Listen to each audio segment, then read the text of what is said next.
Em primeiro lugar é o seguinte, nós mudamos muita coisa no meu governo. Para começar, as concessões de televisão, que você mencionou aí. As concessões eram dadas pelo presidente da República, diretamente. Por isso que você tem todos os políticos, muitos políticos, sobretudo no Nordeste, mas não só, que ganharam concessão. Né? Quando nós quebramos isso, o Zé Antônio Carlos, para dar o nome aos dois, disse, o senhor presidente, o senhor está abrindo mão de poder? Do poder? Digo, estou, porque esse poder eu não quero. Então nós criamos a questão de licitação. Né? Abrimos. Tem outros problemas. Mas agora, a questão central, presidente, que é você mas isso ter uma... Antônio Carlos, vai na mesma direção. Isso vai na mesma direção. Nós fomos fazendo uma porção de leis. Não, o Sérgio morreu, não deu tempo para continuar. Né? A ideia era essa mesmo. E eu ia fazer também. Agora, para fazer, você precisa ter força. E o Sérgio era uma pessoa que tinha força junto ao Congresso.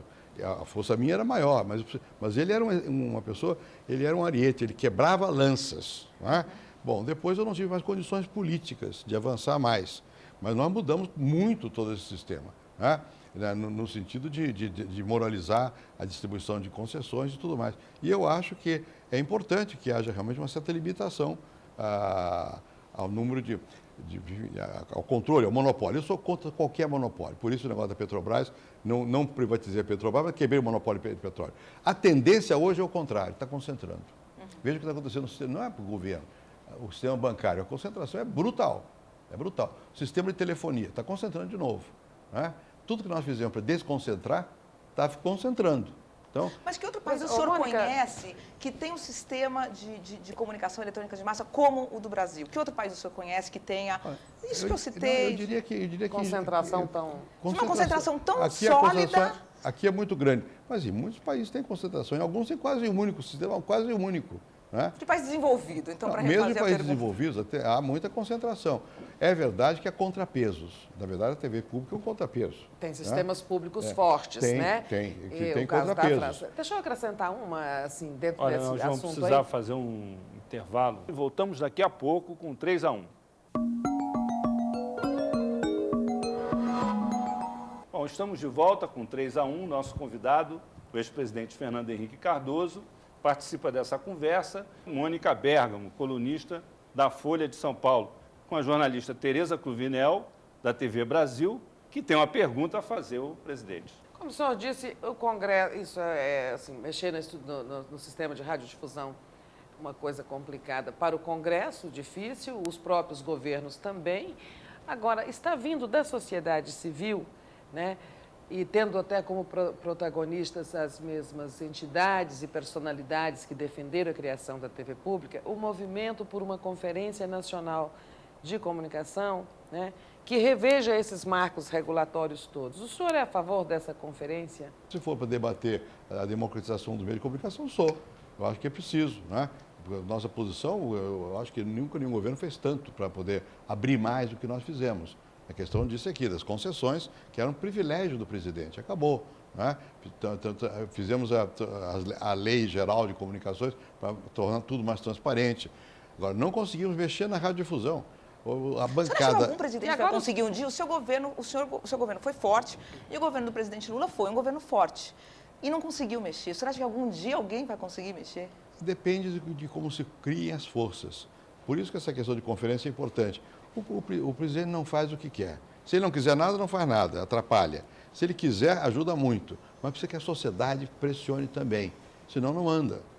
Você não faz qualquer mudança importante sem apoio e mesmo sem pressão da opinião pública. Não faz, porque os interesses constituídos, por isso são constituídos, são muito fortes. E por mais forte seja o presidente, e no Brasil é insuficiente para avançar. Veja a reforma tributária. Outro aspecto, presidente, todos nós sempre quisemos fazer, as tecnologias, né? A convergência tecnológica, por exemplo, as próprias tecnologias vão forçando, como agora o marco regulatório ficou velho. Não tenho dúvida. Os marcos regulatórios têm que mudar, obviamente. Se o senhor tivesse que elencar uma agenda para o país, das tarefas que não foram realizadas, nem no seu governo, nem no atual governo do presidente Lula, quais seriam as prioridades? Bom, eu acho, você sabe o que eu acho hoje, a prioridade mesmo para o povo, além de emprego, essa coisa toda, é segurança pessoal. Quer dizer, a questão da droga, a questão do tráfico, da violência é muito séria. Bom, eu dei alguns passos, né? Mas eu preciso dar muitos mais passos.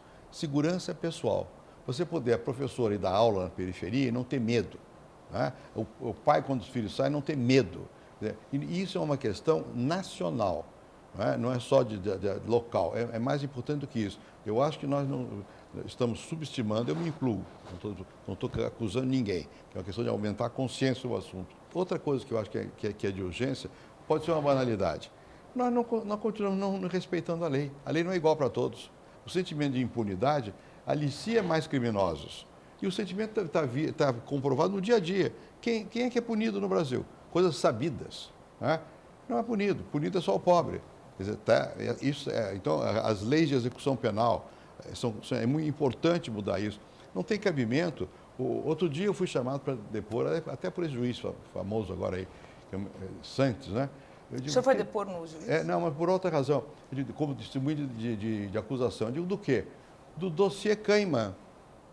Eu digo, que isso? Primeira vez há 10 anos, uma chantagem feita contra o presidente da República, o governador de São Paulo e 2 ministros. Leva 10 anos para a primeira audiência. O senhor foi grampeado pelo diretor-geral da Polícia Federal, o Gelotti, como volta e meia sai publicado em algum lugar? Houve essa chantagem ao senhor no seu governo? Não, eu não fui grampeado, coisa nenhuma. O que acontece é o seguinte, houve um grampo que pegou um assessor meu da presidência, injustamente. Ele foi embaixador? O embaixador, sob a alegação de que havia questão de droga, que ele nunca tinha nada a ver. Ali foi da polícia. bem no começo. Ali foi no caso da... O caso do Sim, mas aí houve... Mas muito mais tarde que houve a história do Chelotti e que teria permanecido no cargo porque tinha gravações e que usava isso como é o mesmo caso. Só houve aquele, não houve outro. E é mentira. Mas ele chantageou o senhor? Houve uma gravação? Mentira, nunca. Até porque com as conversas grampeadas, sabe o que eram? Eram 2 conversas. Uma, eu conversava com o meu embaixador, assessor de protocolo, se podia arranjar filme para os meus netos verem. O outro é saber que tipo de roupa eu tinha que usar numa cerimônia. Bobagem, aí inventaram. Mentira. Mas então o senhor foi grampeado? Não, mas mais de uma vez. Ele foi e caiu a minha... É verdade.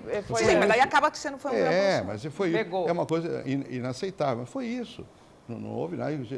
Que chantagem, coisa nenhuma. Falar um pouco de política internacional? Pois não. O senhor acha que com Obama, sem querer fazer panaceia aqui, né, que o Obama é a solução do mundo, mas o que muda para as relações com a América Latina? O senhor acha que tem? Quer dizer, sempre se disse que os governos democratas não são exatamente os melhores para nós do ponto de vista das relações comerciais, porque são mais protecionistas, mas o Obama tem outras, né, quer dizer, há uma dimensão muito simbólica também, né? Na dimensão simbólica eu não tenho dúvida, isso muda para o mundo. Quer dizer, o fato de ter um negro que se elege presidente dos Estados Unidos é importante, é positivo, isso dá uma chacoalhada no mundo. Segundo, que ele tem sido consequente até agora, que vai fechar Guantánamo. Se fizer isso, é uma coisa simbólica, mas é importante. A escolha que ele tem feito das pessoas até agora do gabinete, me parece que corresponde ao que ele disse que faria na campanha. Então, dá para confiar, pelo menos até agora, nele. Segundo, os governos agem de acordo com o interesse dos seus países e dos seus estados. Seja um governo republicano ou democrático, com relação a nós, não nos iludamos. Nós temos que defender nossos interesses, eles têm os deles. Às vezes nós vamos nos focar, às vezes podemos coincidir, às vezes vamos ter que lutar, às vezes vamos ganhar, vamos perder. E vai ser uma dureza por causa da crise. A tendência que nós já falamos a um certo protecionismo virá junto. Né? Não pense que o Obama vai chegar lá e dizer, então agora o etanol brasileiro vai ter entrada. O etanol brasileiro terá eventualmente entrada no comércio americano, nos Estados Unidos, no mercado interno, quando as terras para produzir milho sejam esgotadas lá. Aí pode ser que eles deixem. Fora disso, o lobby do milho vai ficar lutando. Então, política externa é assim, é poder. Né? Vai continuar sendo assim. Agora, tem aspectos simbólicos. E como a crise está permitindo uma chacoalhada forte, aquilo que nós já dizíamos há tantos anos a respeito de que precisa reorganizar, tem que ter mais participantes do mundo, está começando a ter.